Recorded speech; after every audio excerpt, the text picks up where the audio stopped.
नमस्कार। ज्योतिषाचार्य च्यानलमा यहाँलाई हार्दिक स्वागत छ। सफला एकादशीको व्रत महिमा विशेष कार्यक्रम लिएर उपस्थित भइसकेको छु म नारायण प्रसाद निरौला।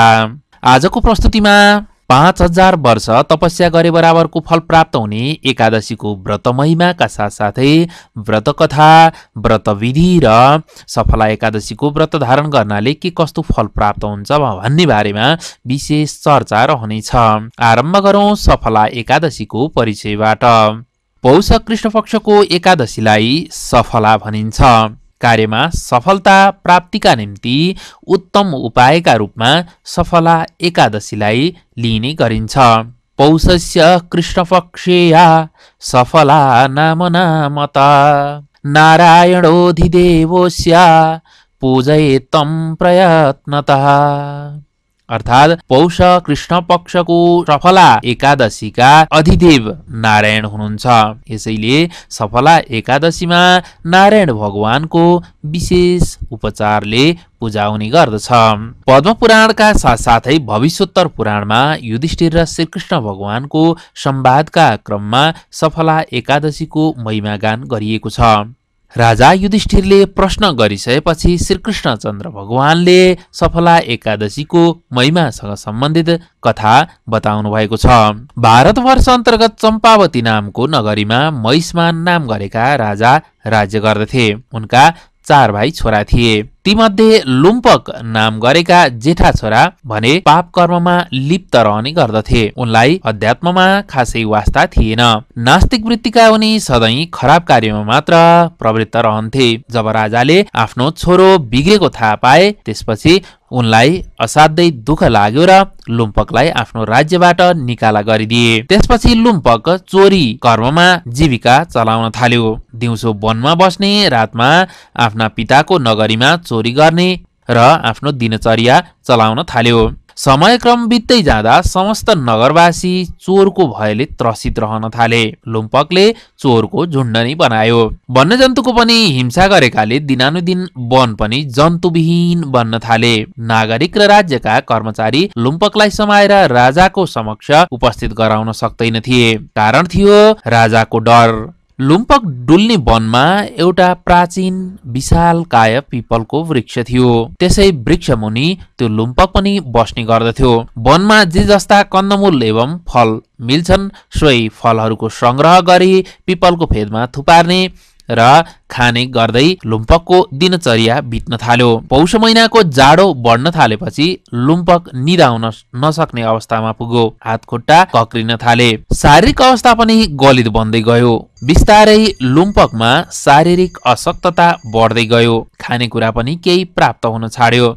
त्यही रुखको मुनि जे जस्ता फल संग्रह गरेर राखेका थिए तिनै खाँदै बस्नुपर्ने बाध्यता हुन थाल्यो। सो पश्चात शारीरिक अशक्तता बढ्दै गएपछि लुम्पकमा क्रमशः आत्मिक चेतना पलाउँदै गयो। उसमा आध्यात्मिक भावनाको पनि क्रमशः जागृति हुँदै गयो।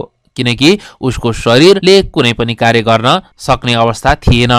यसैले उसको सहारा केवल ईश्वर मात्रै रहन पुगे। यसैले त्यही रुखमुनि जे जस्ता फल मिल्छन् तिनै खाँदै बस्नुपर्ने बाध्यता हुन थाल्यो। सो पश्चात लुम्पकले मनमा भगवान प्रति आस्था भाव बढाउँदै त्यही सोही पिपलको वृक्षलाई नै भगवान सम्झेर आफूसँग जे जस्ता फलहरू थिए सोही फल अर्पण गर्दै बस्नुको उसलाई बाध्यता पनि हुन थाल्यो। सोही फलहरू भगवानलाई अर्पण गर्दै जो आफूले लिन सकिन्छ सो फल लिँदै बस्नुको विकल्प रहेन। शारीरिक अशक्तताले गर्दा भगवानको शरण पर्नुको पनि विकल्प थिएन। यसै गरी पौष कृष्ण पक्षको एकादशीमा पनि उसको उपवास जस्तो नै रह्यो। उसले जे जति संग्रह गरेका फल थिए ती सम्पूर्ण फलहरू भगवानलाई नै अर्पण गर्दै दिनरात उपवासमय हुन थाल्यो। यसरी उपवास स्वरूप रहने उसको दिनचर्या नै हुन थाल्यो। यस्तै पौष कृष्ण पक्षको एकादशीका दिन पनि उसको नियमित उपवास नै रह्यो। भगवानलाई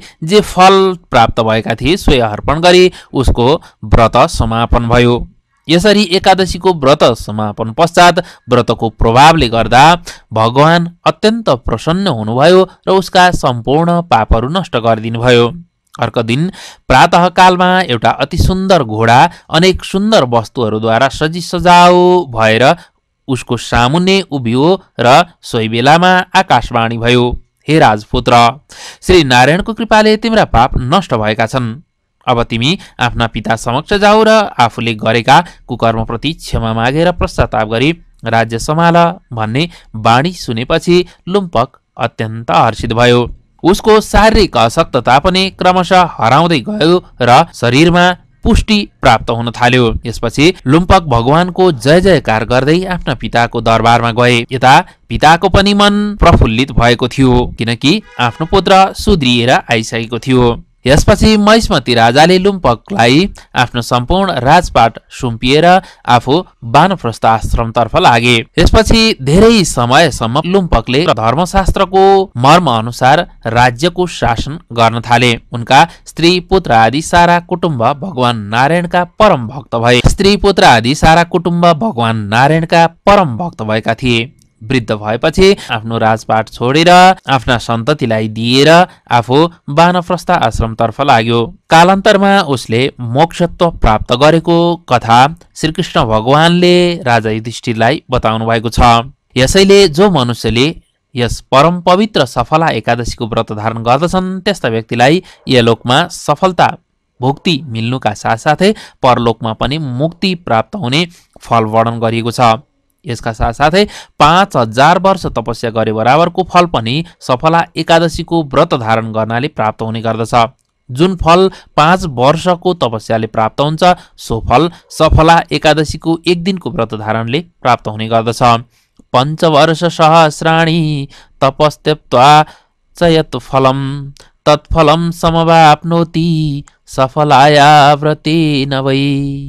अर्थात् 5000 वर्षसम्म गरेको तपस्याको जुन फल हुन्छ सोही फल चाहिँ सफला एकादशीको व्रत धारण गर्नाले प्राप्त हुने गर्दछ। यसरी एकादशीको व्रत धारण गर्नाले सम्पूर्ण पाप पनि नष्ट भएर जान्छन् भनेर बताइएको छ। यसका साथसाथै सम्पूर्ण तीर्थमा स्नान गरे बराबरको फल पनि सफला एकादशीको व्रत धारण गर्नाले प्राप्त हुने गर्दछ।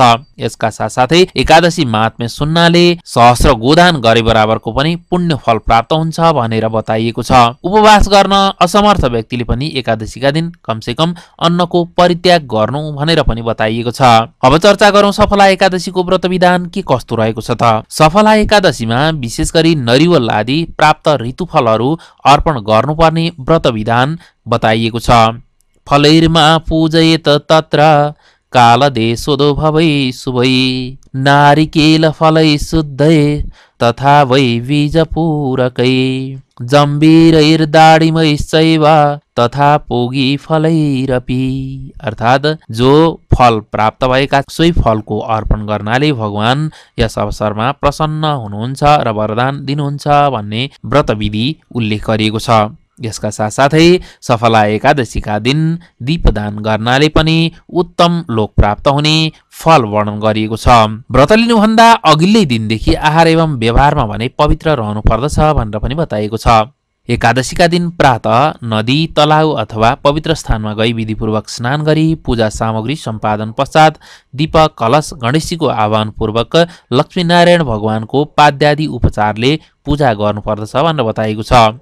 व्रत अवधिमा विष्णु सहस्रनाम एवं विष्णु स्तोत्रका साथसाथै श्रीमद् भागवतको पाठ पनि शुभ फलदायी रहने गर्दछ। यसैगरी व्रतमा काम क्रोध लोभ मोह र मात्सर्य भने त्याज्य रहन्छन्। दिउँसो सुत्ने, अरूले दिएको खाने, दोहोर्याएर खाने, मैथुन आदि समागम गर्ने, मह माछा मासु आदि वस्तु पनि त्याज्य मानिएका छन्। मनमा पवित्र भावनाका साथ गरिएको व्रत धारण फलदायी रहने गर्दछ। रातमा जागा रही भगवानको नाम संकीर्तन गरी द्वादशीका दिन पूर्णपात्र दानका साथसाथै ब्राह्मण भोजन गराई आफूले पनि भोजन गर्नुपर्दछ। यसरी व्रत धारण गर्नाले लक्ष्मीनारायण भगवानको कृपा मिल्ने कुरा एकादशी महात्म्यमा फल वर्णन गरिएको छ। एकादशी आफैमा पवित्र दिन हो। धर्म अर्थ काम र मोक्ष चतुर्वर्ग सिद्धिका निम्ति पनि एकादशीको व्रत धारण उत्तम मानिएको छ। एकादशीको व्रत कथा सुन्नाले र अरूलाई सुनाउनाले पनि वाजपेय यज्ञ गरे बराबरको फल प्राप्त हुन्छ भनेर पनि एकादशी महात्म्यमा उल्लेख गरिएको छ। सफला एकादशीको महिमा विशेष कार्यक्रम आजका लागि यति नै। तपाईलाई यो प्रस्तुति कस्तो लाग्यो? कृपया सल्लाह सुझाव र प्रतिक्रियाका साथसाथै ज्योतिषाचार्य च्यानल सब्स्क्राइब गर्न नबिर्सनुहोला। हामी नियमित रूपमा एकादशीका महात्म्यसँग सम्बन्धित विशेष प्रस्तुतिहरू प्रदान गरिरहेका छौँ। आजको यो प्रस्तुतिबाट भने म नारायण प्रसाद निरुला पनि बिदा हुन चाहन्छु। नमस्कार। ओम भवतु मङ्गलम् जयतु सर्वदा सर्वमङ्गलम् भवतु सर्वदा सर्वमङ्गलम्। ज्योतिषाचार्य ज्योतिषा